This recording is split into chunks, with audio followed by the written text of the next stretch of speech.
What's up, ladies and gentlemen, and welcome back to TDPHINSTALK, home of the real Miami Dolphin fans. We are live here at 11:11 a.m. here on the East Coast, January the 5th, 2021. Man, oh man, oh man. We got breaking news. The PFF official 2020 stats have been released. All the deeper dive, all the details, the ins and outs, and it is interesting. We already got some comments in the comment section. Meyer Justice said he fared good. I saw the stats, but all dink and dunk without moving the ball downfield to help the team. Stats don't mean anything in this matter. Well, Meyer, you may want to listen to what we're going to break down, because I'm going to show you on the screen why it does matter, okay? Why stats definitely matter. I'm actually shocked with what I saw. I did not expect to see what I saw, believe it or not. I know many people may not believe that, but it is very eye-opening and revealing. So we want to break this down because this has everything to do with the draft and what type of weapons the Dolphins will need to get for Tua Tagovailoa so that he can be successful. It's going to go a long way. Of course, we need success for our young quarterback. We need him to play as one of the top quarterbacks in the league. If not, just be a good guy who cannot lose games and help us win games. That's what we're going to need. Congratulations to all the TDPHINSTALK family members. We just reached a new high. We have achieved 14,500 subscribers. Yes, once again, 14,500 subscribers. So we're hitting a brand new threshold. We just hit that this morning. I know I had a goal of about 12,000 to get to 12,000 this season. We still have 1 month left before everything is all over, so we can do bigger and better things, man. I know there's a lot of people, oh, you're losing subs because of your takes on Tua and X, Y, and Z. And I said, you know what, let me go look at the stats on that. You know, I am losing subs on my stats on Tua, but I'm gaining a lot more, and I'm not trying to give the commentary that I'm giving to gain more. I didn't even think I would gain more. I thought that I would actually be losing a whole bunch, which I mean I still am, but it's amazing that a lot of people actually see things the way that I see it. A lot of people see things the way that I see it, and that's very interesting to me. All right, so y'all make sure y'all hit that like button. YouTube is doing their typical. They're not sending the notification to everybody right now. And I saw something earlier today where they're not sending the notifications out. They're working on it. But I take it that a lot of you all got the notification. So appreciate y'all coming through. But if you hit that like button, then it'll get the algorithm moving and it'll send more people in, because everybody needs to hear about this. Shout out to my Twitch family who's watching right now. I appreciate y'all coming through as well. All right, man, let's dive in. Let's get into it. Oh, and I don't want to forget about my Facebook family too. They are tuned in as well. All right. JDM Wizard said, nah, no notification. I know. YouTube, they have these moments where they don't send a notification, but it's all good. A lot of people will start coming in because they're searching YouTube and then they hit their subscription like, oh, TD's live. Why didn't I get a notification? But it is all good. But we want to go ahead and dive in, ladies and gentlemen. Now, this isn't to these are facts, okay? TD's going to take all of his emotion out of this stream. We are going to go through these stats and we're going to talk about the ups and the downs. We're going to talk about what we're going to need going forward. So that's where we are right now. Okay. YouTube selling you, TD. Hey, I wouldn't be surprised. They do this at least once a month, man. It's pretty typical. But anyway, let's go ahead and dive in. So the advanced stats came out. Now, what are the advanced stats, TD? I mean, aren't you just supposed to have like attempts, completions, yards, touchdowns, interceptions? No. Advanced starts tell you more of a real picture. It's a whole bunch of guys in the room actually watching real film, breaking down things the way that they should be broken down. So say a quarterback throws a ball to a receiver and it's tipped off of the receiver's hands. At home, we sit around and we say, oh, the receiver dropped the ball. But PFF Advanced Stats, they take every camera angle view, they look at the trajectory of the ball, they determine if that ball was thrown the right way in the first place. And was it really the receiver's fault that it was incomplete? In other words, say Mike Gesicki is 7 feet tall, just hypothetically. Say Mike Gesicki is 7 feet tall. He has a jump radius of 2 feet. That means if the ball is as high as 9 feet, he should be able to catch it. But if your quarterback throws it 9 feet 1 inches, he shouldn't be able to catch it, but he at least tips it with his fingers. That's not a drop ball. That is a bad throw. And PFF goes in so much depth about every stat in the advanced stats. So we get a chance to break them down. We get a chance to talk about the stats. We get a chance to say where are the issues, and some of them are going to blow your mind. They're going to blow your mind. Ready? Let's go. Here we go. I'm going to put it on the screen. We're going to start here, okay? This is where we're going to start. Matter of fact, I'm going to do full screen so everybody can hear me. Well, let me see. It depends on the view. That's not a bad view. Can you see it clear, ladies and gentlemen? Because before I move on, I want to make sure you can see the screen that I see very clear. TD with them facts, yo. That's all I bring is facts. And people are going to argue the facts. They're going to argue the facts today. Watch this, but we're about to debunk so many of them, ladies and gentlemen. All right, I'm glad y'all can see this clear, okay? Let's dive in. So, here we go. All right, so let me give y'all a view of the PFF Advanced stats. So here's the advanced passing stats. So you got air yards, you got accuracy, you have pressure, and you have play type. All right, we're gonna stay in the main three. We can get into play type if you like to. It's just saying how many times where's the player in RPO, how many times were they in play action, but that's not even that much relevant for us. All right, so air yards. We don't want to get too much in the air yards because we already know, our quarterback didn't have many yards on the season. Plus, he only played 10 games. Not a big deal. We already know that it's one of the lowest yards per catch, after catch yards per catch in the league. We already know this stuff, okay? We don't have to revisit it. A matter of fact, it's been quite a similar defense as Tua's ranked number 32 in this area, and Fitzpatrick is ranked number 33. So I'm going to skip this area, and not to hide anything, unless you say, hey, I want to know what this is in the air yards or whatever. I'll be more than glad, but there's nothing here that's good nor bad. We already know that this is one of the areas that we struggle because we just didn't get down the field much, okay? Now, where it matters most, what we want to talk about, we want to start off with accuracy. Our quarterback's accuracy, okay? So let's go down the list. Again, we got attempts, completion percentage, and yards, and I want to say that, it doesn't show the percentage on here, but Tua has a decent completion percentage, right? Now, we're going to start off with bats. Tua is a small guy. He's not a big guy. You would think that a guy like Tua would have a lot of bat downs because he's so small in the pocket, but you'd be wrong, ladies and gentlemen. I was shocked to find out that this season, when we go back and we look at everything, Tua is one of the best quarterbacks in the NFL at bat downs. He's only had 2 all season, and I can tell you now, one of them was last week versus Buffalo. Only 2 all season, and one of them was Buffalo. So I like that. And I know it's only 10 games, but once again, when you do the math, that's still going to equate to about 2.6 bat downs for the season if he played a full 16.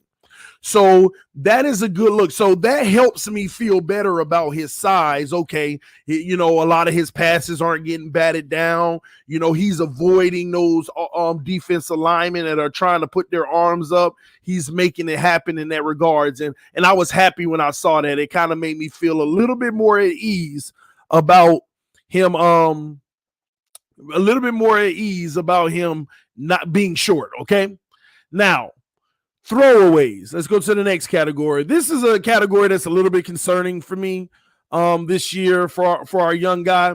Although he's a rookie, Throwaways for Tua. Tua is like not even on the top 32 quarterbacks. He only has 5 throwaways on the season.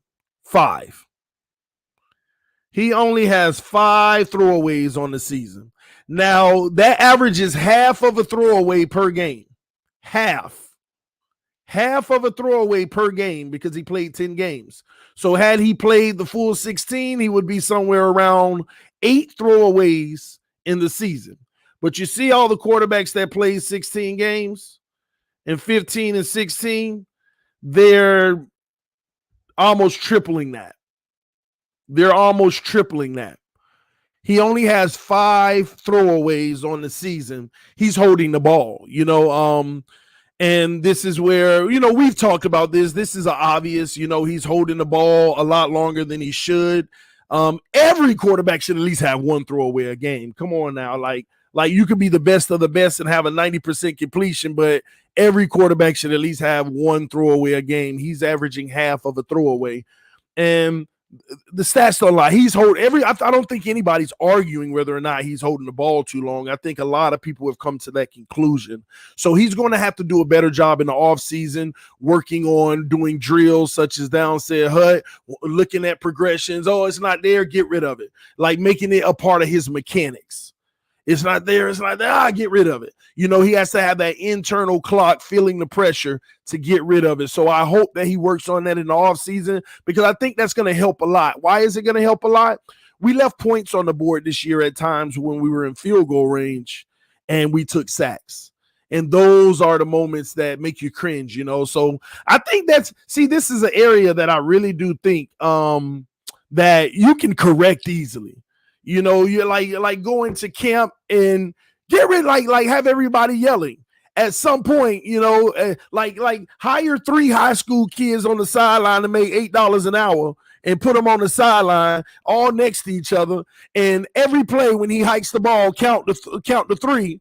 And at 3, have all 3 of them just keep yelling, get rid of the ball, get rid of the ball, get rid of the ball, get rid of it. Like that stuff really does help. Like small little things like that.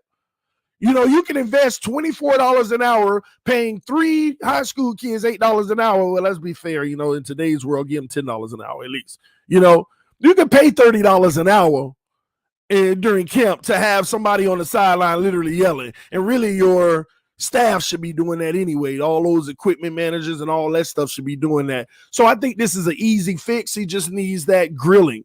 All right. M. Lays 27 with the donation said, not a Dolphins fan, but if I were you and the Chargers hire an offensive-minded coach, I'd go after Pep Hamilton. He's proven to help rookie QBs.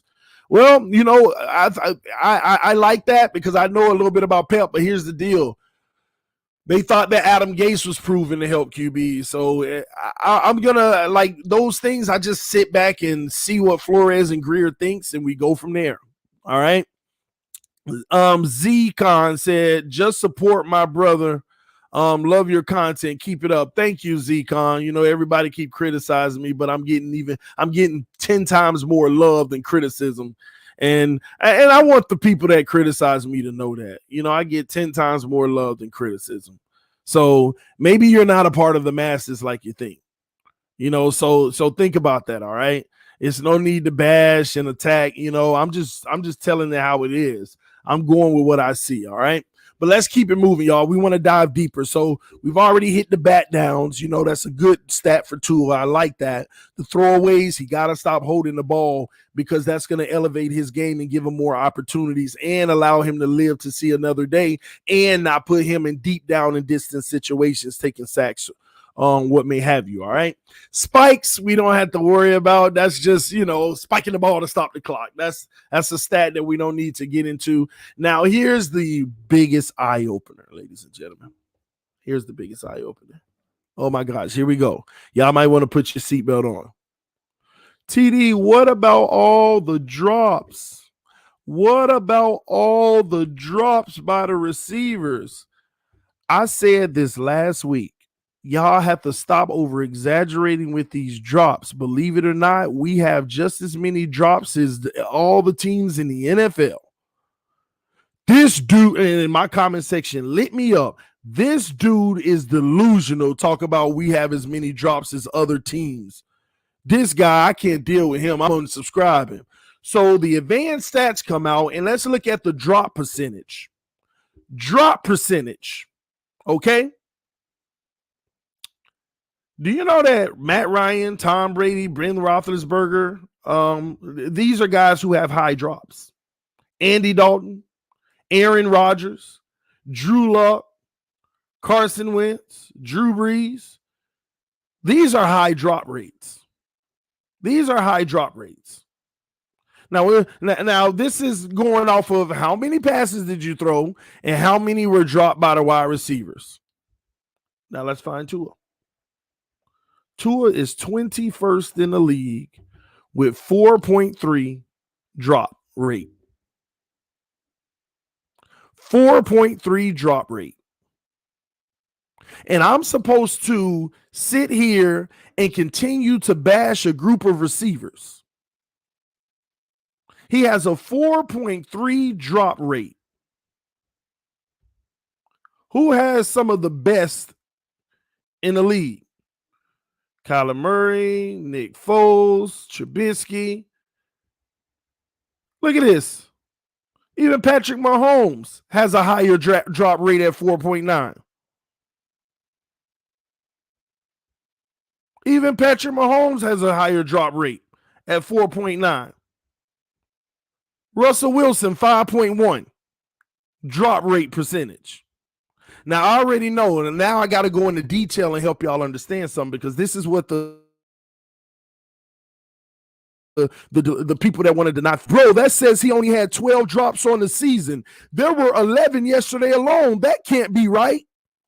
These are the advanced stats, ladies and gentlemen. The 11 drop balls yesterday were not all the receivers' faults. I explained to y'all already the Gesicki scenario. If Gesicki is 7 feet tall and he has a vertical, he can jump 2 feet, that's a 9 feet frame. If you throw the ball 9.1 and he puts his finger on it, y'all call it a drop. PFF calls it a bad throw. See, Envy said that's cap. We dropped more than 12. See, you want to ignore the facts. Let me go ahead and validate the facts. Let's go to bad throw percentage. Bad throw percentage, ladies and gentlemen. Here's your bad throw percentage. Guess who's number 8 in the league? Now we're finally in the top quartile. 18.8% of his balls are bad throws. See, they don't count a drop on a bad throw. If the receiver's running full stride and the ball's thrown behind them, they got to try to reach back and catch it, and they drop it. They don't count that as a drop. They give it where it belongs, the quarterback.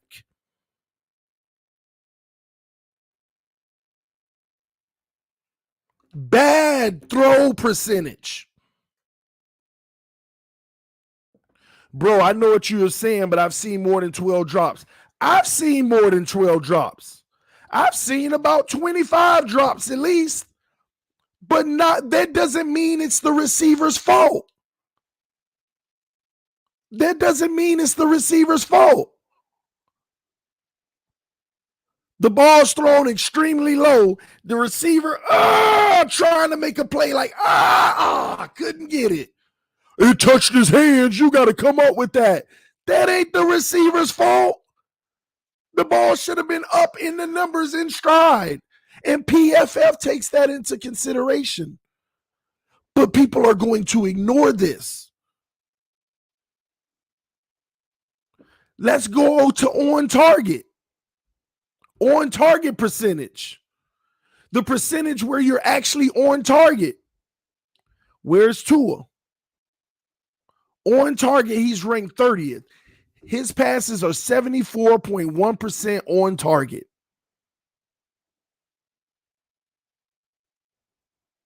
.1% of his passes are on target.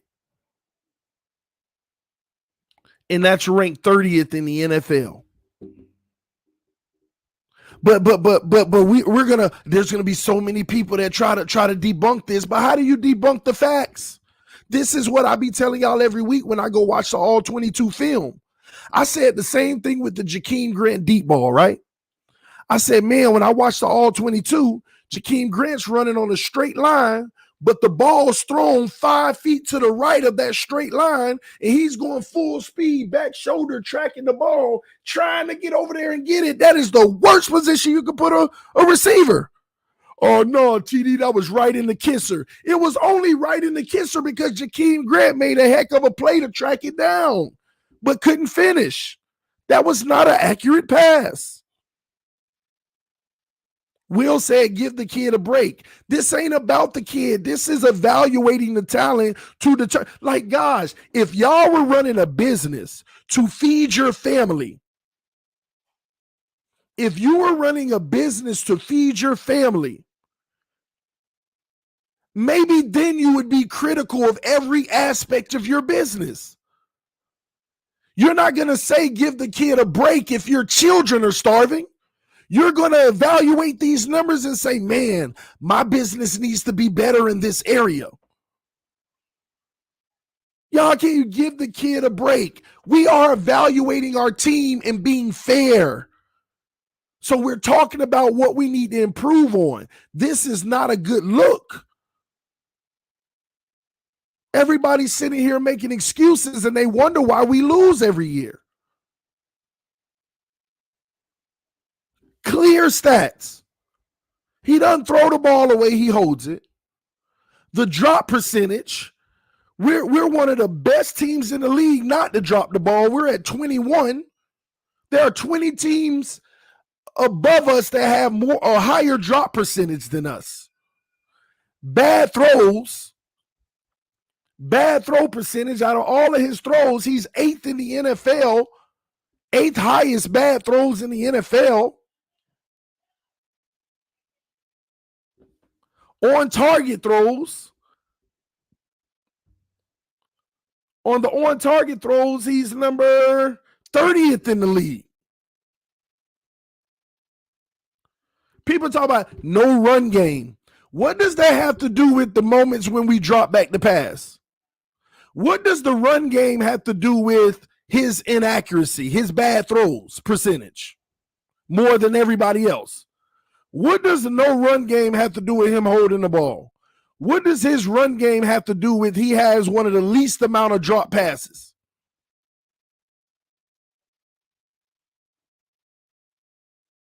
What does that have to do with it?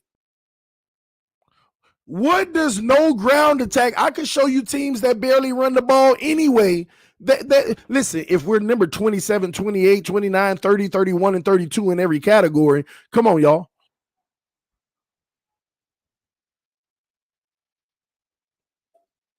Come on. Somebody said this is his first year. Do you know that Herbert has a higher drop rate? We always talk about, oh, he got better weapons, but his balls are dropped more. Herbert's balls are dropped more than Tua's. But we don't care.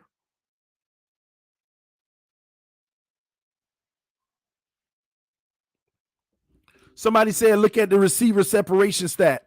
That's the point. Let me ask y'all a question, y'all. The receiver separation stat. Is there separation?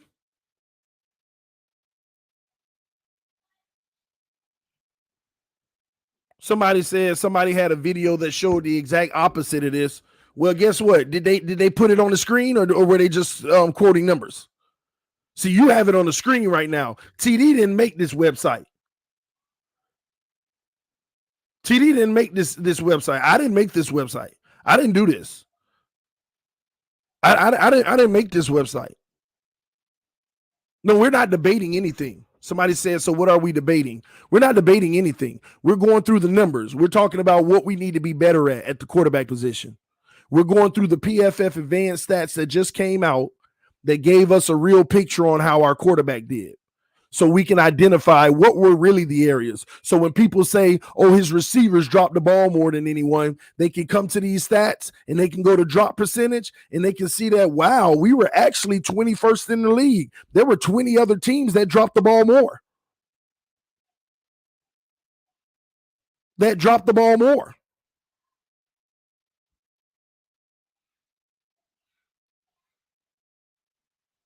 So when we talk about, well, our quarterback was accurate though, well, actually on target throws percentage, our quarterback was 30th. There were 29 quarterbacks that were on target more. So when we talk about, windows, right? When they start saying, oh, well, separation, we're not getting separation. What does separation have to do with being on target? I want y'all to really think about that. Because there was separation. It just wasn't as big as other people. Let me ask y'all something. If somebody beating a receiver by 10 feet, and another guy is beating a receiver by 8 feet, is that not the same in essence? The quarterback got to deliver the ball on the money accurately. And that's why I tell you, if somebody is beating a receiver by 1 foot in the NFL, an accurate pass is going to kill it. I can have 1 foot separation. The right pass is going to complete it. The right pass is going to be perfect.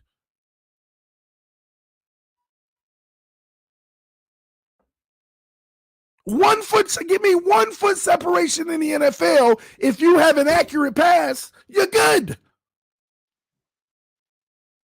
Do you see how Xavier Howard versus Buffalo got burnt on the right sideline?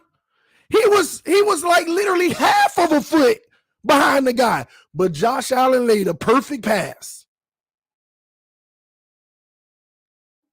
This is common sense. And for the guy, you never played football. Yes, I did. Use your brain. If I got 1 foot separation and the pass is perfect, I win. You saw the game Sunday. Xavier Howard got beat, but it wasn't his fault because better offense will always beat great defense.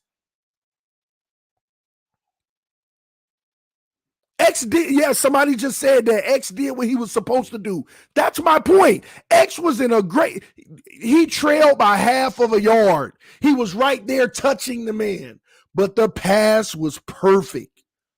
So I don't want to hear nothing about, oh, well, he doesn't have as much separation. Because you got to throw good passes. In great passes, you're ranked number 30th in the league. That's why.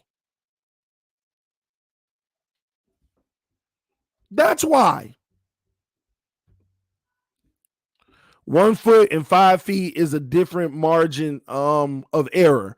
I agree. But you know what? When it comes to the ball being thrown the right way, this stat over here, it takes that into consideration. It says, hey, this ball wasn't complete, but Tua threw it in the right place. But he ain't doing that. So all these people like, well, it ain't much separation. Separation has nothing to do with a good throw. Separation has nothing to do with a good throw.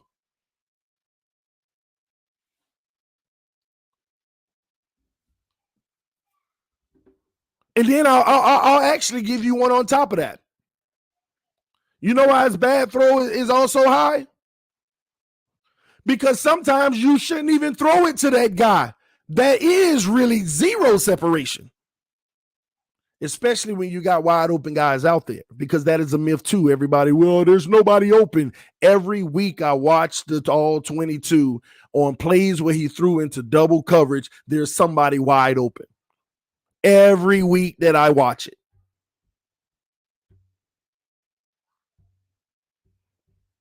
These stats don't lie. How many wide receivers did Josh have Sunday? Josh? You mean Josh Allen? I don't know. You tell me. How many receivers did he have? He could have had 10. I mean, does it matter? He could have 10 receivers. Only thing I brought up with Josh Allen was the fact that Xavier Howard played perfect defense on a receiver and only had a half of a foot separation, which is great positioning for a defender, but the perfect ball will always win. How many wide open receivers did Josh have? Oh, how many wide open receivers did Josh have Sunday? Honestly, if you go back and watch the game in the first half, not many. In the second half, he had a whole lot of wide open wide receivers. When they gave up, he had a whole lot. He always got wide open wide receivers. It's easy for him. People play zone against him all the time, letting people sit in the coverage. People play zone all the time, letting them sit in the coverage. Did you see what Buffalo did in the fourth quarter? They went to a zone, and Tua started ripping them apart. That's a given. He started getting everything he wanted, every little thing here and there. At least when it was an accurate pass. Truth to hearts, I'm a Bills fan, but Herbert has Pro Bowl receivers. Dolphins don't have one on offense, maybe Gesicki. I'm not going to argue that truth, but at the same token, Herbert receivers dropping more balls than Tua's.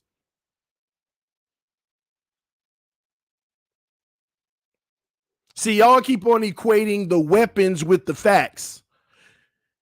Even if you have Pro Bowl receivers, you got to deliver the ball on target. You got to deliver the ball on target.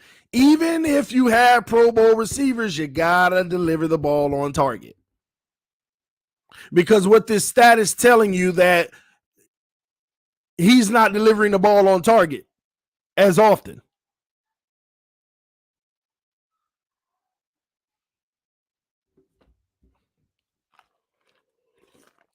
It's that simple. That's false, TD. Elaborate. I'm interested because I'm always wanting to be enlightened. Elaborate on why it's false. Elaborate on why it's false. On target percentage shows you right here. Tua Tagovailoa is 30th in the league with 74% of his passes on target. Dwayne Haskins is 69%, Drew Lock 68, Carson Wentz 70, Sam Darnold 71, Tom Brady, and that's right for Tom Brady 73 because Tom Brady been looking suspect all year, but he still gets it done. Tom Brady has looked suspect all year. There's a lot of stats that Tom Brady suffered in this year, but they won't notice because he's in the playoffs. Nobody will talk about it. Tom Brady actually struggled this year. Even in games, you saw it. He had some bad games this year. And even Tom Brady has been less accurate than Tua this year. Somebody said them drop numbers off. How? How are the drop numbers off? Are y'all like if the instructions are at the top of the screen, right? The drop balls. They do not count drop balls that are bad throws. They do not count drop balls that are bad throws. I love Tua, but facts are facts about the young man. Appreciate the donation. I Smoke Hip Hop Live. I already know everybody that wants to be apologetic is going to say, oh, you can't listen to this because the drop balls, we all know that is wrong. But you want to ignore the number one fact that in advanced stats, drop balls, they do not count bad throws. They do not count bad throws. Exactly. I hate how people ignore facts. I know. Because it doesn't fit the narrative. Why? Because it makes them wrong, and nobody wants to be wrong, including me, right? Nobody wants to be wrong. I get that. But that's why I love facts. The drop balls do not include bad throws. That whole cliche of you touch it, you catch it is a coach's mantra to put more ownership on the receivers. But every coach knows deep down inside, a bad throw is a bad throw. They just motivate their receivers to make a play on bad throws by saying, you touch it, you catch it. The donation says, Herbert proved you can't keep making excuses for 1 year. I know, but they're going to always say Herbert has better weapons, but Herbert's receivers drop the ball more than Tua. Herbert receivers drop the ball more than Tua.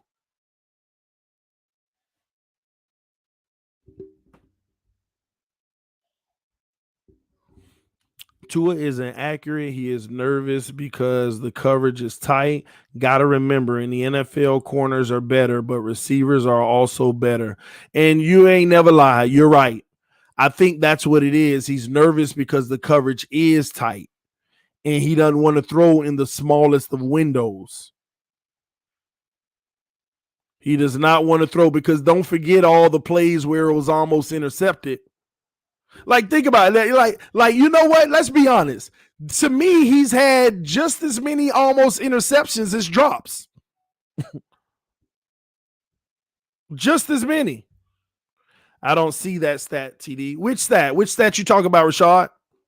Let me know. Fitzmagic made our wide receivers look like great pros. All right, I'm going to go look at some of Fitz's. True to Heart said, I will say this. Tua had more pressure on him than Tua and Herbert. Tua had to balance a playoff team. Herbert and Burrow had nothing to play for. Now, that's the fairest comment I've heard. That's fair. He did have more pressure than them. That's for sure. That is the fairest comment that I've heard in a while. That is a logical thing, too, because the pressure is pressure. But you saw it in him. That's the only thing that's rough. You saw it. Alabama receivers made Tua look real good. Maybe that's why we need to go ahead and make sure we get him the weapons he needs. If he needs it, he needs it. That's fine. Just if we identify that, we need to do that. But my whole point of the matter is he still has to throw the ball. And maybe, yeah, he's a guy where he has to see it wide open to feel good about it. But at the same token, man, when you get in the playoffs, even the best receivers may not have the same separation. That's what it's about. I don't like this thing about, just, preparing for the regular season. You got to build your team for the playoffs, not the regular season. I hate that notion. All these teams out here building for the playoffs. Building for regular season. Why you think Lamar keep getting bounced? Regular season build. All these teams keep getting bounced in the first or the second round. They built for the regular season. When the real competition comes, their biggest flaws start to show. They start to show. Wow, they really used Trubisky as hope for Tua. I'm not getting into that. All right, now, but some of y'all may have a point. So same receivers. Let's see what Fitz did, because some of y'all may have a point here. So, all right, let's see what Fitz did. Give me a second. All right, so, oh man, here it is. Bat downs. Where's Fitz? Bat downs. Ryan Fitzpatrick he has 6 bat downs. So Tua's even doing better than him on bat downs. Kudos. Throwaways. Is Ryan Fitzpatrick? He probably just like Tua. He ain't throwing that ball away. Ryan, but for a different reason. Where he at? There's Tua. Wait, let me see. Oh, that was Ryan Tannehill. Let me see. Fitzpatrick, even worse. 2 throwaways just like Tua. Well, he's had less games too, but still, you still got to throw it away more than that, right? So we just got a problem holding on to the ball, period. And that's Fitz all day. I know you guys are upset, but Allen failed us last year. I believe that made him better. Depending on Tua Sunday, either made him or broke him. I agree. Only time will tell. We got to wait to see. Where are these stats? Which stats are you looking for? All right, Ryan Fitzpatrick. Drop percentage. Let's see where he is on the drop percentage. Let's see. Ryan Fitzpatrick. He has even less drops than Tua.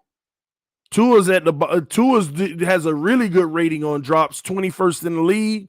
That means his receivers aren't dropping the ball as much as people out here making it seem to believe. 20 teams have a higher drop rate than Tua.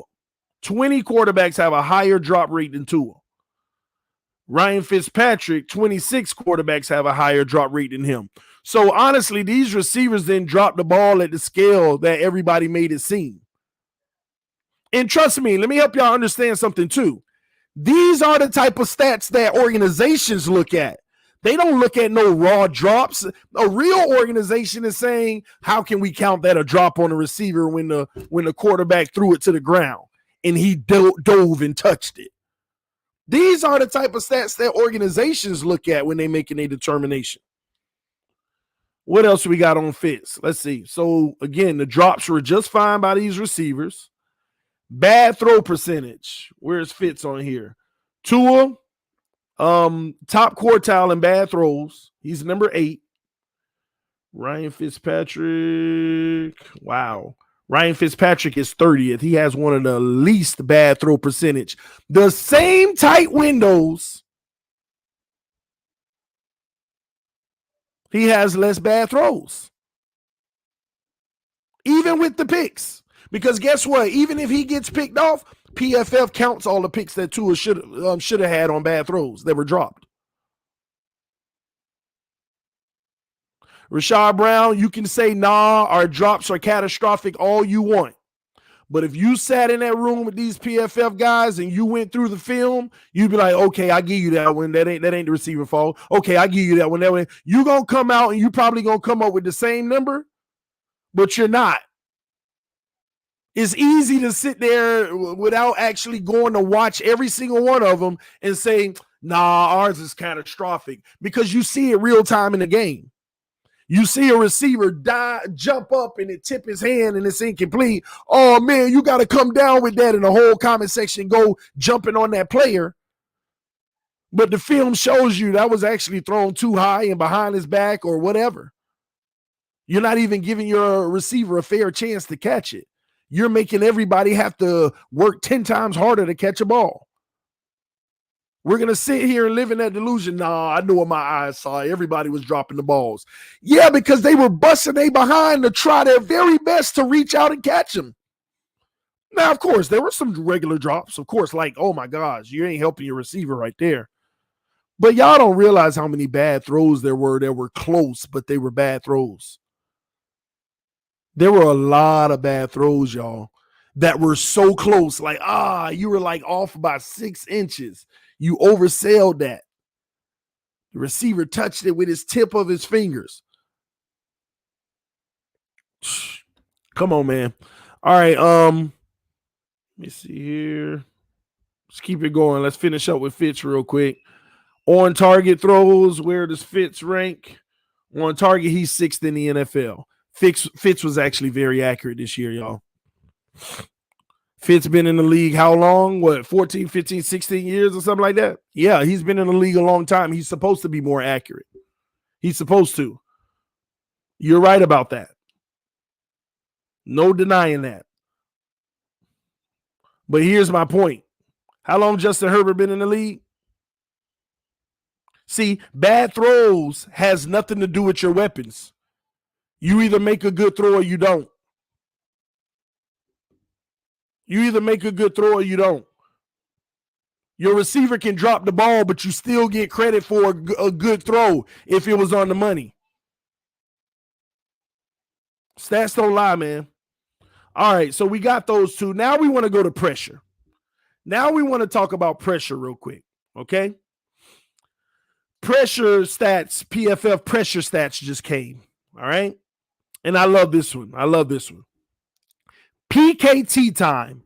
Average time the quarterback had in the pocket between the snap and throwing the ball, or pressure collapses the pocket in seconds. So basically, this is a stat that says, how much time did a quarterback have between him snapping and throwing the ball? Okay? Now, we all know Tua's number is really bad on this. But I need y'all to understand something. These people out here trying to write this false narrative about this stat. Well, it shows you they're not giving him enough time. Let's get something straight. They are giving Tua enough time. This O-line has given Tua enough time. Now, I know, like, look at this. The best in the league is 2.7. Tua is at 2.3. Ain't great, but hold on. Ben Roethlisberger at 2.1. Ryan Fitzpatrick at 2.2. Nick Foles, Dwayne Haskins, Alex Smith. The difference is what they're not going to tell you is this stat also includes, like let me give you an example. You can have a perfectly clean pocket, but if you throw the ball in 1 second, your time is going to be 1 second. Literally, y'all. That's what this stat is. PKT time. If I hike the ball and I throw it right away in 1 second and I'm done for the season, TD is going to be on this list as 1 second. So it's not just the pressure by itself. It's also because your dink and dunk quarterbacks are typically have a low number on that. Your dink and dunk guys. Let me see. Hold on. Where's Drew Brees? Drew Brees, 21st in the league. 0.1 second more time than Tua that he throws the ball. This isn't just, the pressure's coming. This is also hike, first read, bam. It takes a bigger percentage of how fast you get rid of the ball as well. How fast you get rid of the ball. Now they want to throw this out and make it seem like this is the time the O-line giving him. That's not completely true. It's factored in, but also how much time before you snap and release the ball. You can have a totally clean pocket and keep on throwing bubble screens, and y'all know all Tua passes are short, but we ragged this offensive line unfairly. They've actually played fairly well. The O-line has actually played fairly well this year, and I'm about to show y'all with these advanced stats. Bills fan, your receiving core not as bad as y'all all give it credit for. I know, not me. Tua held your offense back, not play calls or support casts. Rookie year was Bills offense. Josh Allen was Bills offense. Tua holding your offense back right now. Now, I can't go 100% all in on that. There is some culpability. A young quarterback, you would love for your team around him to help him out a little more, and I would like to establish a better run game, but you're not off. A lot of culpability belongs with the quarterback position. Brad Means with the donation said the Fins O was in top 6 and being blitzed by the defense. You can probably say that had an effect on Tua's progression and accuracy. He's a rookie, need time. Brad, that's interesting. I wonder where you get that from. Let's talk about it. Okay? Let's talk about it, Brad. Thanks for bringing that up, Brad. Let's talk about it. Here we go. Let's come on back up. Let's talk about blitz. Let's talk about blitzes. Tua was blitzed 115 times. Okay? Now, he only played 10 games. So, in 10 games, that's about 11 blitzes a game. 11 blitzes a game. So, in 16 games, he's about on par with everybody else, honestly. Pressure, though. We don't want to look at whole numbers. We want to look at percentage, because when you look at whole numbers, you be fooled because everybody didn't play the same amount of games. But when you go to percentage, everybody's even. Everybody's percentage, it doesn't matter how many games you play, it's the percentage of time. So Tua's pressure percentage, the highest pressure percentage in the league was Nick Mullins, played the same amount of games as Tua, 10. He was the highest blitz pressured guy in the league. Alex Smith, number 2. Daniel Jones, Carson Wentz, Kirk Cousins. Justin Herbert was pressured more than Tua. And let me tell you why their pressure numbers are higher, ladies and gentlemen. Maybe not blitz, but pressure numbers, because their O-line gave up more pressures than ours. Y'all keep on attacking our O-line, but theirs gave up more than ours. Our O-line did not give up a lot of pressures on Tua. Tua was back there running for his life in moments he didn't even need to. Y'all saw we all watched the games together. Sometimes he would run into the pass rush. Herbert was pressured more. We're not bodying Tua, bro. I'm bodying the people that's making the excuses. Call it how it is. Tua ain't even making these excuses. Facts are facts. Facts are facts. Herbert was pressured more. Sam Darnold, Russell Wilson, Deshaun Watson, Matt Ryan, Drew Lock, Haskins, Gardner. Where's Tua on this list in pressures? Now, pressures, no, not blitz. Wow, Tua 35th, last in the NFL for qualifying quarterbacks. He was pressured 13.5% of the time. And you know how I know it's true? When I go back and watch film, they 4-man rushes in a lot of cases. People be like, oh, well, the defense playing them different and they're sending the house and they're sending pressures. Listen, they can send what they want, but our O-line was picking them up a lot of times. Go look at the sacks. Go look at the sacks. You'd be shocked at how many sacks. Did I pass? Oh, here come the sacks. Watch this. Do y'all remember all the years Tannehill and them was getting 60 sacks? Last year, Ryan Fitzpatrick and Rosen, they were on pace for over 60 sacks. 60-something sacks, bro. We were counting years where the Dolphins gave up 65 sacks. What did we get sacked this year? Tua Tagovailoa. Good job, young fella, 20. I know it's only 10 games, but if you prorate it, that's 32 sacks on the season. 32 sacks on the season had he played all 16 games and started them. We cut our sacks in half for Tua. I don't want to hear this mess about O-line. This O-line actually exceeded expectations. The man only got sacked 20 times. He only got sacked 20 times. Had he played the whole season, 32. Let's go up to 32 and see what players are up there at 32. 32. Look at this. This person, Joe Burrow played 10 like Tua. 32 sacks. And we gave up 20. Like nobody can sit here and keep making these excuses and coming on this show lying. Why do you think Tua and Fitzpatrick had different numbers? If anything, it's a compliment for Tua to get ball out fast. I agree. I never knocked him getting the ball out fast, but I don't want people to think like, oh, well, he ain't got enough time to throw. Well, that was the game plan. That's the game plan. It's nothing wrong with him getting the ball out fast. I actually like that. He getting good practice at it. And getting the ball out fast helped him not be sacked too. Do you see? So I need people to understand the Dolphins has what I'm explaining to y'all right now is something we should be clapping about. We should be happy about. We should be proud of. We're not just the O-line, but this is a proud stat for Tua. And it was crazy, even with holding the ball, he only got sacked 20 times.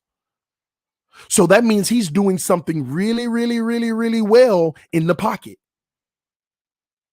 The one thing he's doing really, really, really well is managing that pocket. Managing the pocket.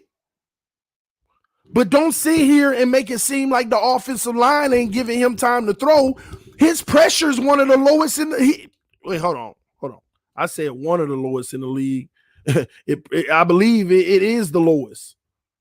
Pressure percentage. Tua, last in the league. Because even when they send the blitz, ladies and gentlemen, our O-line has actually picked it up, and the sacks prove it. 20 sacks in 10 games is really good. 20 sacks in 10 games from where we came from? Come on, man. This guy was on pace for 32. That's good. Why? Let's look at everybody else. Carson Wentz, 50 sacks in 12 games. Oh, my gosh. He pretty much on average double Tua. That's terrible. Deshaun Watson in 16 games. Still terrible. Tua had a better sack rate than him. Russell Wilson did better. Daniel Jones better. Matt Ryan, Kirk Cousins, Matthew Stafford, Sam Darnold. And he's right there with Herbert, even though Herbert only did 15 games. So Herbert would have been at about 35. So he would have been better. Tua would have been better. He's better than Joe Burrow because he had 20 in the 10. Tua had a better pocket than all these quarterbacks. Cam Newton, 31 in 15 games. Tua was better. Teddy Bridgewater, 31 in 15 games. On an average per game, Tua's O-line was better. Lamar Jackson, 29 in 15 games. That's where Tua is, around the 13th mark. That's where he falls. Somewhere around 13 where Lamar Jackson was. 29 and 15 games. One more game, he would have been up to about 32, just like Tua, in 10 games. I mean, if Tua played 16 games, he would have been at 32. Lamar Jackson is about the average of where it goes. And look at this guy right here. He needs to fall on the list. This is impressive. Who is this? Oh, Kyler Murray O-line actually played. They did a good job. He didn't get sacked much at all this year. They did good for Kyler Murray, actually. Well, that's also his mobility. Josh Allen, ooh, man, that's nice. They did good for Josh Allen and Derek Carr. They did really good for them. Baker Mayfield, Tannehill they took care of him. Oh, my gosh, they took care of Tannehill. All 16 games and only 24 sacks. Andy Dalton, 11 games, that's still higher than Tua's in 10 games. Tua had 20 in 10. Jared Goff, 15 games, they did good for him too. So it's some really good O-lines, but we need to stop that mess talking bad about our O-line like that. The stats don't lie, ladies and gentlemen. Stats don't lie.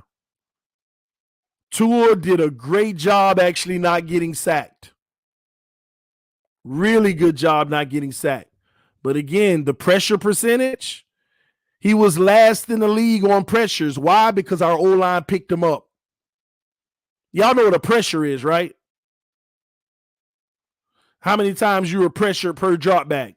Pressure is only if they break through and make you rush what you're trying to do. That's why that stat of, oh, he has to get rid of the ball fast because of the pressure, they giving y'all a false narrative. They lying to y'all to make it seem good. That's why that stat is a lie. It's a true lie and a false fact. It's actually how fast he's getting rid of the ball, which is a good thing. It's how fast he's getting rid of the ball. Press it. I just pressed it.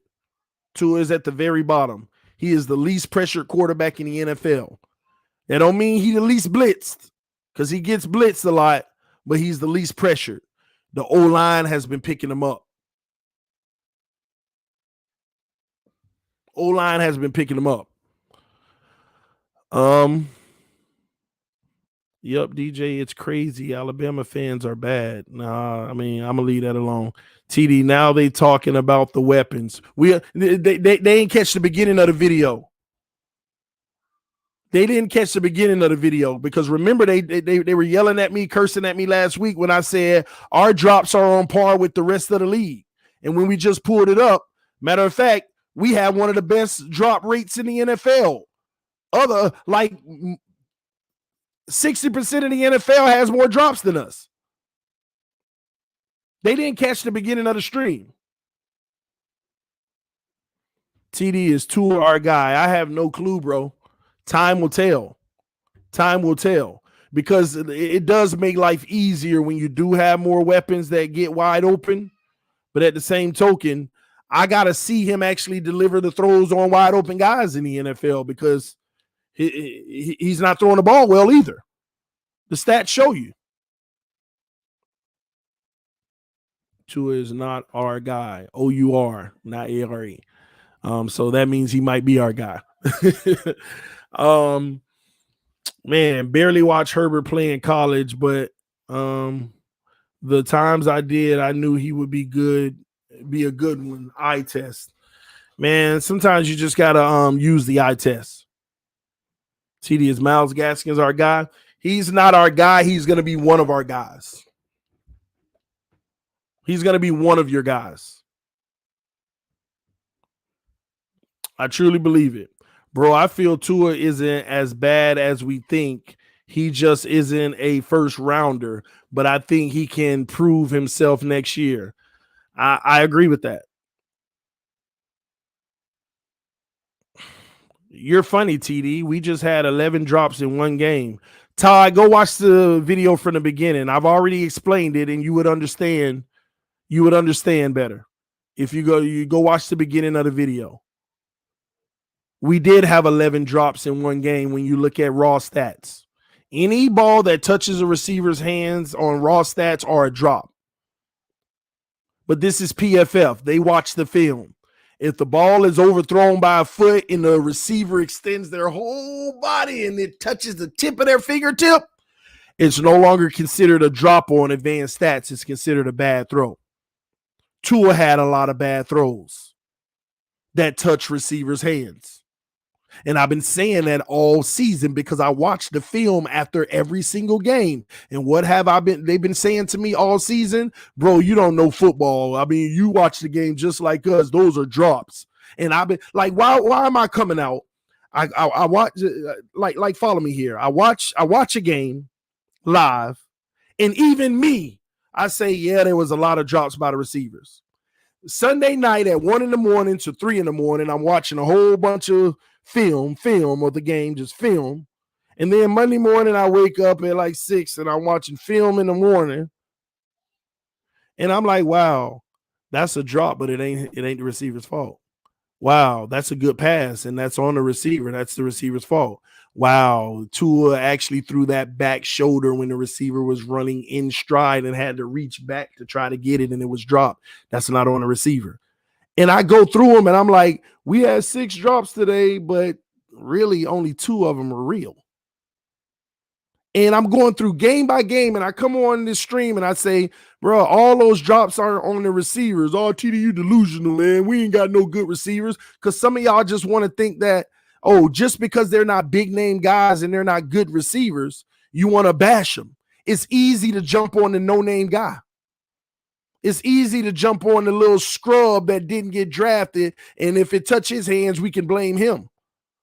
But when you watch film, you see all these ain't these guys' faults. And I say that week after week, and people kill me week after week. And now, forget what I say. The facts are out. This is what they do. They ain't always 1,000 on everything they do, but they at least sit down and watch the film and do their own tally. PFF at least sits down, watches every play, every aspect of the play, every nuance of the play, and they put their numbers together. And it is straight up proving the exact same thing that I've been seeing. The exact same thing that I've been seeing. Proof. Every stat on here is straight up proof. The O-line is protecting him. The O-line is minimizing pressures, even on blitzes. I'm not debating with y'all. Yeah, they play to a different. They send more pressure. Yeah, but the O-line picking it up. They're picking it up. Tua has the lowest pressure percentage in the NFL, 13.5, because they're picking it up. The problem is he sees it coming, and he doesn't trust that they're picking it up, and he's getting rid of it fast. I've told y'all a whole bunch of times, ooh, Tua found an open guy for 5 yards, but he had a lot of time in the pressure. I think he should have, like, do y'all ever remember hearing me say on live streams during the game, man, Tua threw that ball quick and we got the 5-yard reception, but the pocket was good. I think he could have looked for a few more options to make sure, but you know what? I'm not going to complain because a completion is a completion. I've said that so many times during a game on a live stream.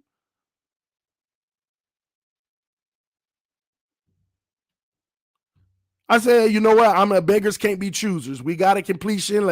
That's good. I don't want to ask him to read more and see a better opportunity and get sacked. So maybe he's making the right play. But it's unfair to be blaming this O-line. It's unfair to be blaming this O-line. This O-line actually, these are impressive stats. These are impressive numbers. With the pressure percentage in the sacks, come on, we came from 60-something sacks a season to now he would have gave 32, and he would have been one of the best in the league. Arca with the donation said, do you think the Fins have time to wait for Tua? Many good QBs on the market next year. I think they should find a guy and let Tua develop. They have time to wait for Tua. Of course they do. But I think they should be smart in the process and draft another quarterback just in case that time doesn't pan off. The time doesn't go right. They got time. I keep telling y'all, there's no rush on Tua. Tua can become that guy in the third year. There ain't no need to trade him or anything, but there's also no fear of going ahead and getting a backup plan just in case. Somebody said, TD, I think Tua fans want a recount. Hey, that's a good one. That's a good one. But no. What was funny about that quote-unquote recount thing? I would love to go watch the film with y'all and do it. Y'all know I do that on this channel sometimes, but every time I do it, they give me a community strike, and then they cut my monetization and all of that off. Y'all don't even understand. They took all my money this year. Any little thing that accept your donations, that's the only thing. I don't worry about it, but at the same token, it's like, YouTube, y'all tripping. Because remember early in the season, I kept playing, film, proving what I be talking about. But then they shut the channel down and they give me strikes and stuff on my channel. I would love to go show the film because I'm watching the film and I'm seeing it. But you know what? It doesn't matter. You know why? Because even if we watch the film, you're going to have people looking at the screen like, yeah, but he still could have caught it. When that ain't the point we making. Was the pass a good pass? Was the pass a good pass? Yeah, it was low, but man, he could have still made that play. You can't, it doesn't matter. It's gonna be an endless argument regardless. I already recognize, when you love someone, you don't want to see them not doing well, and you're going to defend them at all costs because you believe in them. I would do the same thing. I've done it before, so I get it. But the difference is when you start attacking other people because they're pointing out the obvious. You need to get on Finn's side and debate with reason. Nah, I never do that. I'm not gonna get into that. I'm gonna let him do his thing and I'm gonna do mine. That's best for, I believe, both of us. Hope you're doing well though. I hope everything good over there. Appreciate the donation, man. You see here. Now they're bashing him. Oh, I don't know what you're talking about. Tua will be fine. I hope so, And that's another thing. When we make statements like Tua will be fine, blah, blah, blah, blah, blah, we're all making assumptions. I hope he makes the most out of our assumptions. I hope he makes the most out of our assumptions. We're assuming that he'll be fine. We're assuming he'll be fine. TD, the argument will never go away. It's TD versus half the Dolphins fan base. Nah, I ain't going to say half the Dolphins fan base. Believe it or not, y'all will be surprised that there's more than not people that actually see what I'm seeing. Ballgame, what's up, homie? He said, we just have to get better pieces around the kid. They will all be better. Yeah. I mean, better pieces are always going to elevate the game. I need to see him with better pieces now because he's going to have the opportunity to show that he can change these numbers, these bad throw percentages and stuff. So with better weapons, hopefully he can change those numbers. Time will tell, man. Like, people think that I've given up on Tua. I haven't given up on Tua. I'm just at a point where, my expectations are where they should have been in the beginning. I got caught up in all the hype and all the people yelling and cursing at me about how he was going to be the greatest thing day one, and it kind of seeped into my bloodstream. And then I held him to that. And that was actually unfair to Tua. It was unfair to Tua. So at the end of the day, man, I just took my expectations away, and now I'm sitting back like a casual fan. I'm looking at him just like I look at Noah Monogamy. I hope it turns out to be great. That's the truth. That's my real sentiment inside. I look at him the same as I look at Noah. I hope he turns out to be great. I hope next year he has an amazing season. Ballgame said, I think a full off season in another year will be the key. I agree. It'll be the key to us knowing yes or no. It'll give us a yes or no answer. Here's my thing though. I just hate the built-in excuses too. Because if we get weapons and this and that and this, I can see it. If he struggled next year, I can see it now. Well, you got to understand, this is the first year with his new weapons, the first year. So there was going to be struggle. That's what I'm not going to, no, I'm not going with that. Next year, I don't want to hear nothing about it's the first year of having anything. I don't want to hear, well, he just got those weapons. He got to bring chemistry, and I don't want to hear none of that. All that goes out the window. It all goes out the window. Flores never liked Tua. Our owner wanted Tua. Our owner wanted Tua. Man, the comment went so fast. Ryan wanted a proven leader. Here's what I will tell you. If we draft the quarterback at 3 or 18, it'll lock in for me. They never wanted him. It was an ownership pick. If we draft the quarterback at 3 or 18, because a part of me almost felt like in that Buffalo game, and this is where I get into my conspiracy theory, so none of y'all take me serious so you don't blow a gasket and get really mad at me, okay? I am warning you, this is my conspiracy theory so you don't blow a gasket. This in that Buffalo game, there was a part of me that felt like you should have been pulled this kid and just said, hey, we're going to get it done next year. But it was almost like a feeling of Flores like, no, I need people to see this. I need people to see this. It almost made me start to feel like Flores knows that he's not impressed, but he wants everybody to see it. That's how it made me feel. Because it made no sense to me. It started to make me feel like, man, come on, man.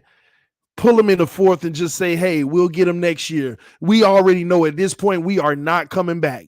You had that kid in the entire game when Buffalo was with them. What are you proving against their third string players? What are you proving against zone defense where they're letting you go down piece at a time, but them third stringers playing hard because they want to prove a little something. What are you You ain't proving that with Tua. Matter of fact, if you care for him like your son, like you said earlier in the season, all you're doing is risking him getting injured out here now. All you're doing is risking him getting injured now. I thought he should have been pulled in the fourth, early in the fourth. We had down by 30. Down by 30. We ain't got a shot. We ain't got a shot. TR said that's why you're not an NFL coach. Well, tell Flores that. Then why is he a coach? He pulled him in the fourth quarter several times in a close game. So if that's not why I'm a coach, then why is Brian Flores a coach to begin with? He pulled him in a game down by 3 in the fourth. When you still got a chance to win. And I'm over here talking about you ain't got no chance to win whatsoever at this point. You should have pulled him, and that's why I'm not a coach. Make some sense of it, man. Come on.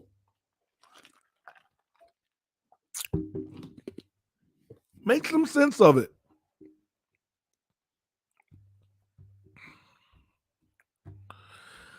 What did he say? These stats are all real too. Yeah, they real, man. They're all real. It's crazy how y'all try to speed up a quarterback's development. No, I ain't trying to speed up a guy's development. I mean, he's going to go at whatever pace he's at. period. He's going to go at whatever pace he's at, period. Like, I mean this when I say this. Some of y'all, the way y'all defend stuff, y'all act like we should have gave Pat White another year. Because maybe it was just that bad in his rookie year. And, he's a young kid. He's just feeling the NFL. It looks horrendous, but come on, man.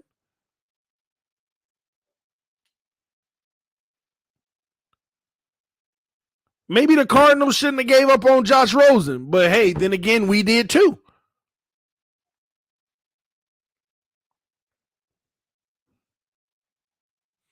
Tannehill was TD's guy. Tua wasn't TD's guy. That's not true. Tannehill wasn't my guy when we drafted him. I barely knew who Tannehill was when we drafted him. So he wasn't my guy. He actually became my guy. Do you know how he became my guy? I used to curse, kick, scratch, and everything the first few years about Tannehill. But you didn't know me then. None of y'all knew me then. This guy can't complete the long ball. I had bigger expectations. I was so unfair to his expectations in the first 2 years. But the one thing I did see over the first 2 years was progression. The third year, great progression. Fourth year, I said, this is my guy. Fifth year, we go in the distance. He got hurt. You got to be kidding me. Are you kidding me? He got hurt. 9-3, got hurt.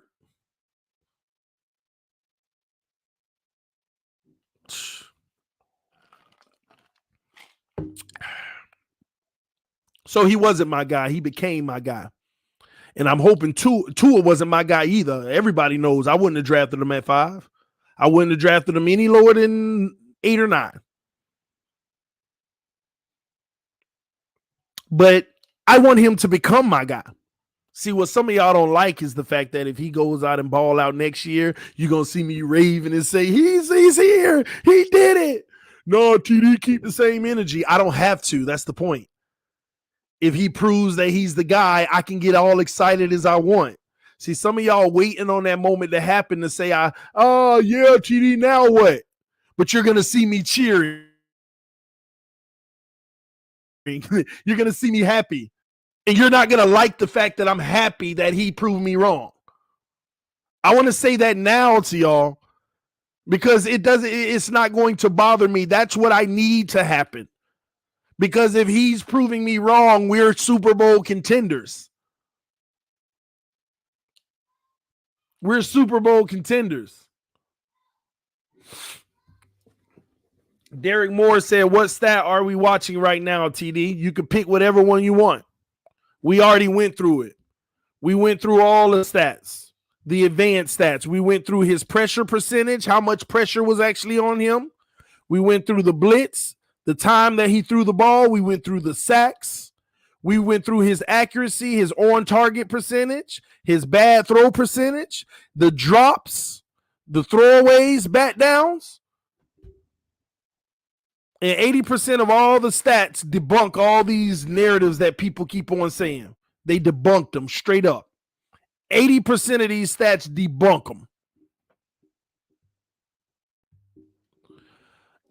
Anthony Campos with the donation said, Tua will win TD's heart, and we all will accept TD because we need to continue being the greatest fan base. I'm with it, and I'm with it, Mr. Campos, Anthony. Mr. or Mrs. I don't know. Don't forgive me. I don't know.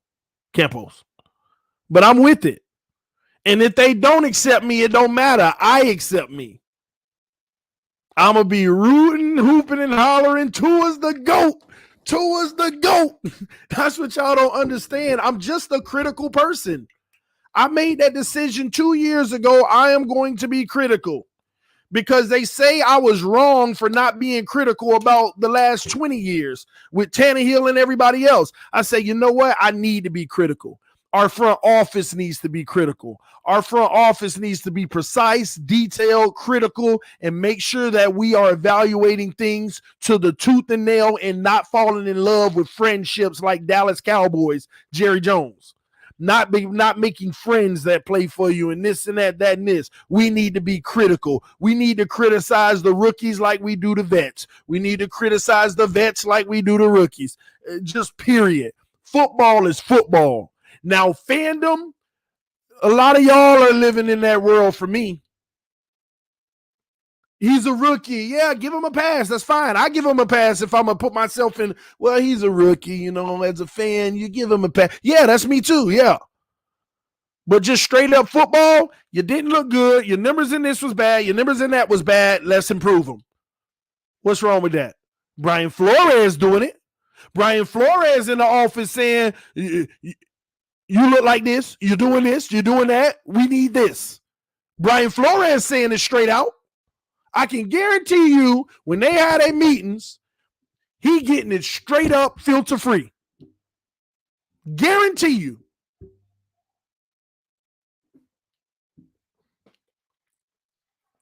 Y'all don't think they're giving it to him filter free? Yes or no in the comment section. You don't think they giving it to him filter free?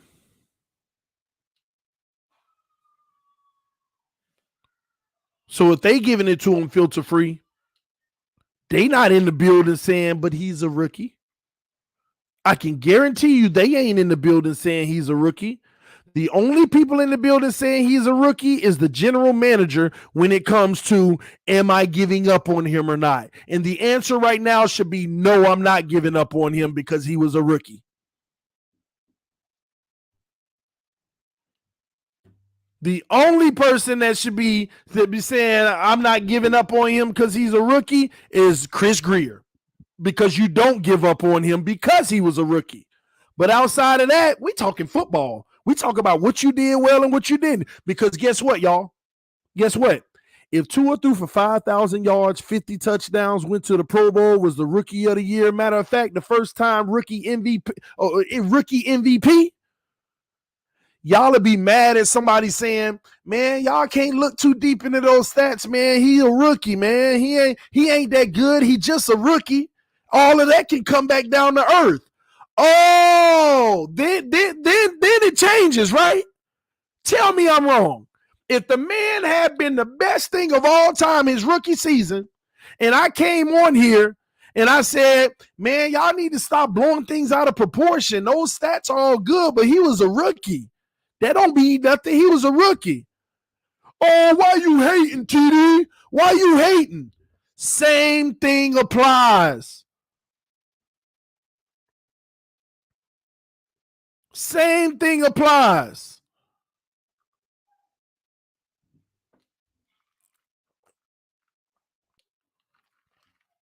Same thing applies, man. Let's call a spade, man. And yes, I acknowledge he is a rookie.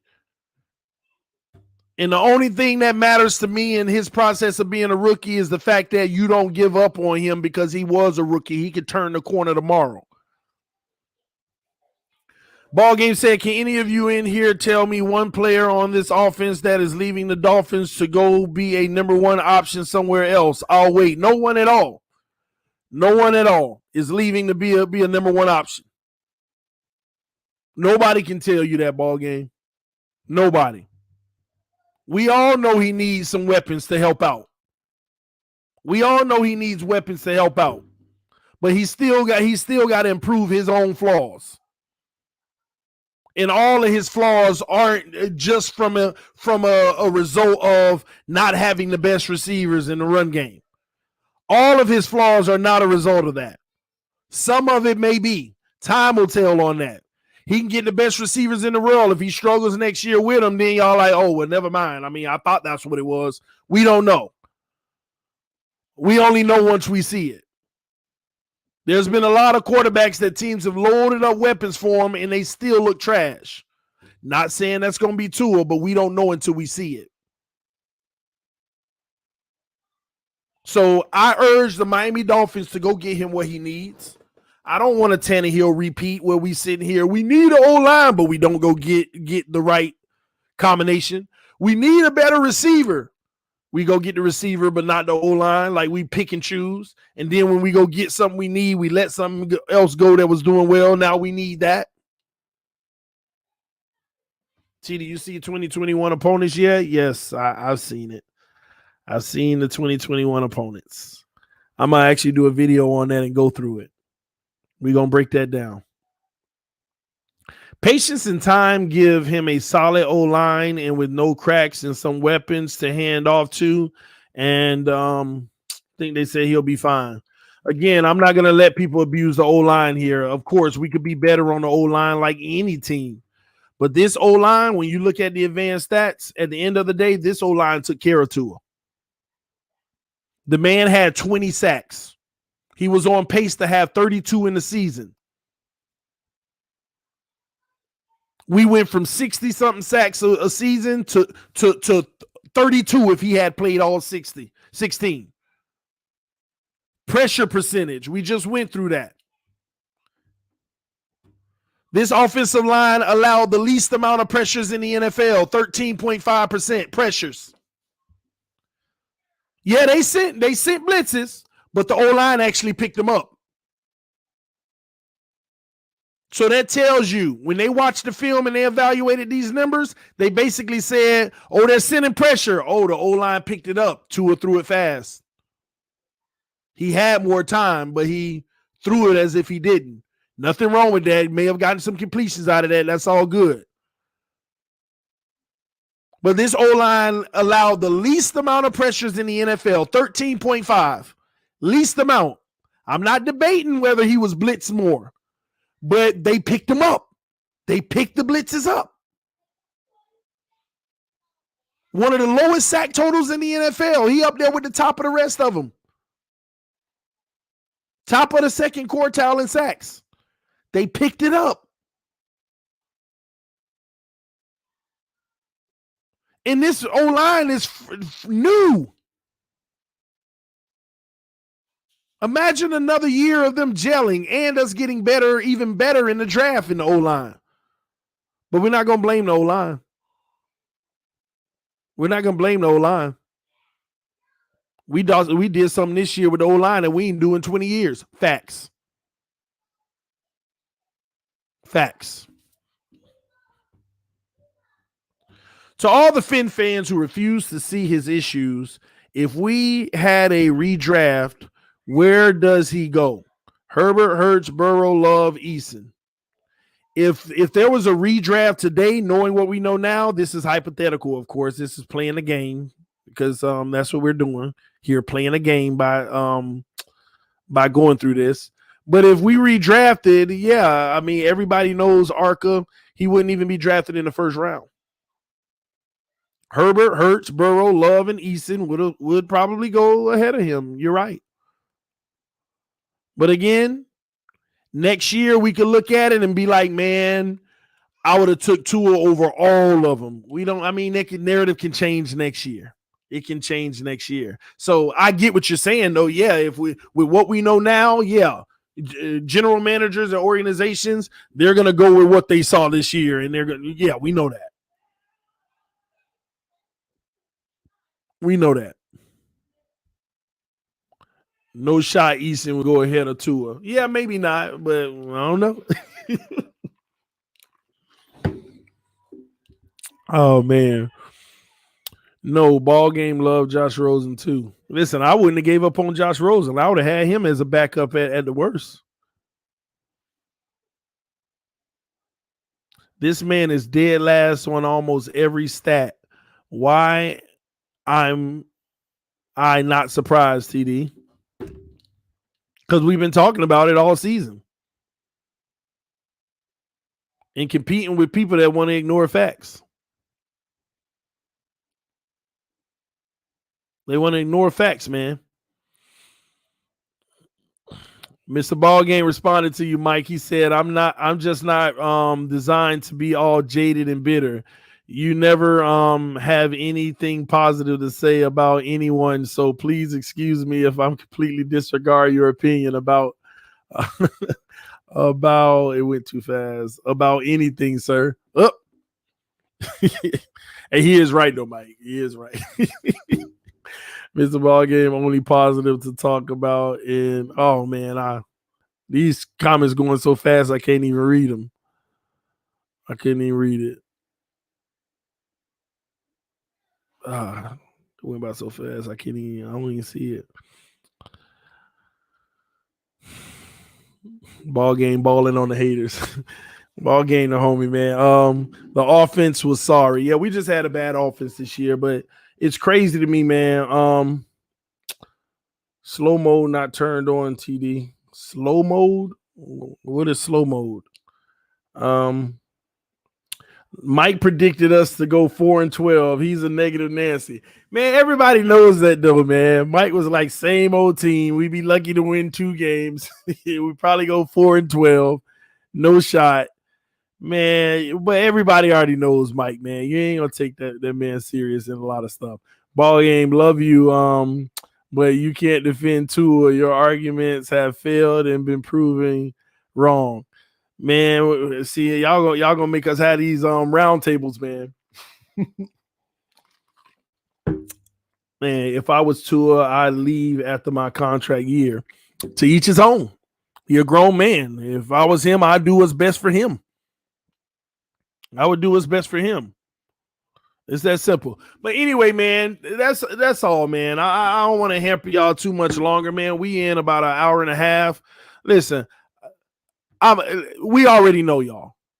People are going to come in the comment section. They're going to try to debunk the facts.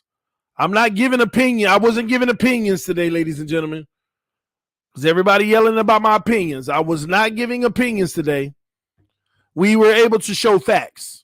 The advanced stats came out. And last time, and I am out of here, Tua was one of the least sacked quarterbacks in the league, which is a credit to him and that offensive line. They sent a lot of blitzes, but the pressure percentage was the lowest in the NFL, which means the O-line was picking up the pressure. They did a heck of a job protecting him. Even when they sent blitzes and pressures, the O-line was picking it up. Now, Tua was a little nervous, in my opinion, and still throwing it, worrying about it. And I think he'll settle down as he looks at a stat like this and say, man, I shouldn't be so frazzled. They're handling those blitzes for me. Outside of that, we went to the accuracy. This is the biggest area he needs to improve on. He did really good on bat downs. He only had 2 in the whole season. Throwaways, he's obviously holding the ball when we looked at that stat compared to the league.